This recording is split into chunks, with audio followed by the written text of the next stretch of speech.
Hi, I'm Malabika Ray, and I thought of doing a video log about the life in the time of coronavirus. I live in Stockholm, Sweden, and today is 18th of March 2020. Over the past 1 week or so, the life has been very different than we were used to. Everyone in Stockholm has been advised to work from home if possible.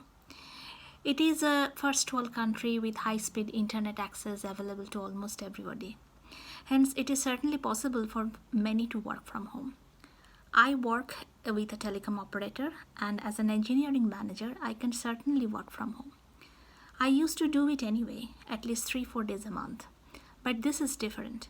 As everyone is using it, the network is under tremendous pressure, and the connection could be quite patchy at times. In the last Skype meeting I had, for example, I was thrown out of the meeting at least 4 times. Now my husband is having a Skype meeting, and it seems he is having a better luck, or at least a better connection. He is a professor at the Stockholm University, and they have closed all universities and high schools.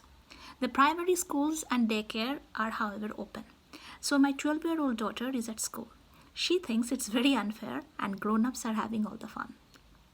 But this has been a wise decision so far, because if schools and daycares are closed, a lot of parents will have to be at home to look after them, which means fewer doctors, nurses, health service workers, bus drivers, and emergency workers.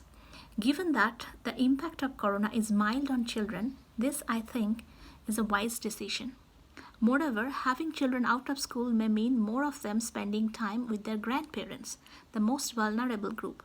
A child may recover within a couple of weeks suffering from a mild flu-like symptoms, but the grandparent looking after them may have much more serious consequences. Of course, if anyone is sick and shows symptoms, they are encouraged to self-isolate and not to go to school. But otherwise, this plan has worked very well. But things are so different in general. Last weekend, when I went to my regular grocery shopping, I was stunned to see empty shelves of meat, pasta, and vegetables. I mean, this is a big store, and I have never seen a store, big or small, running out of meatballs in Sweden.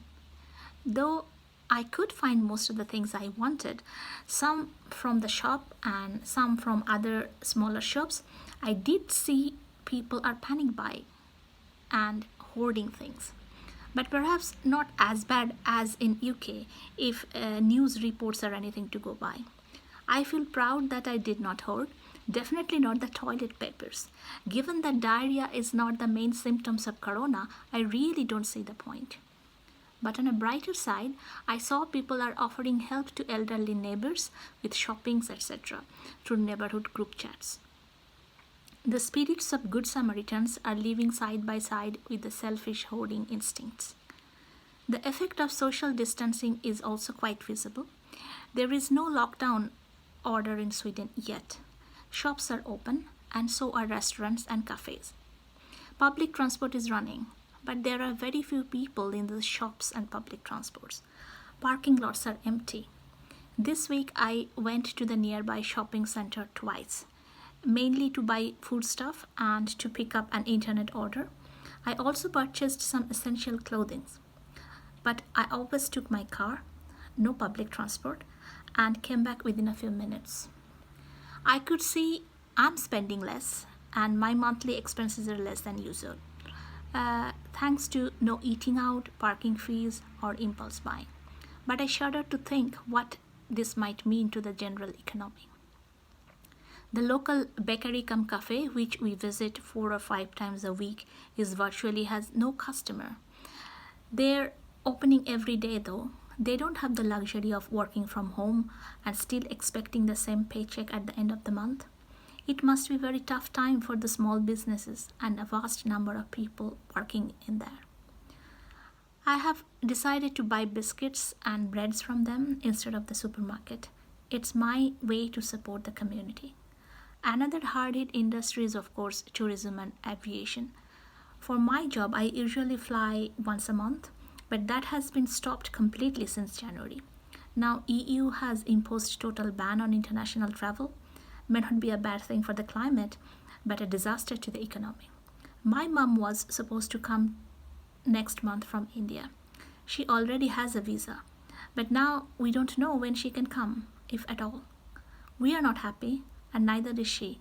My husband had to cancel his Japan trip. So life is different than we ever knew it, and things are uncertain. It's changing every day. Still, I consider myself as one of the fortunate ones. Me and my family are safe and healthy, and we can work almost normally from home. But it is just the beginning. No one is immune from the overall socio-economic effect that this virus is poised to have. Let us see. Stay safe.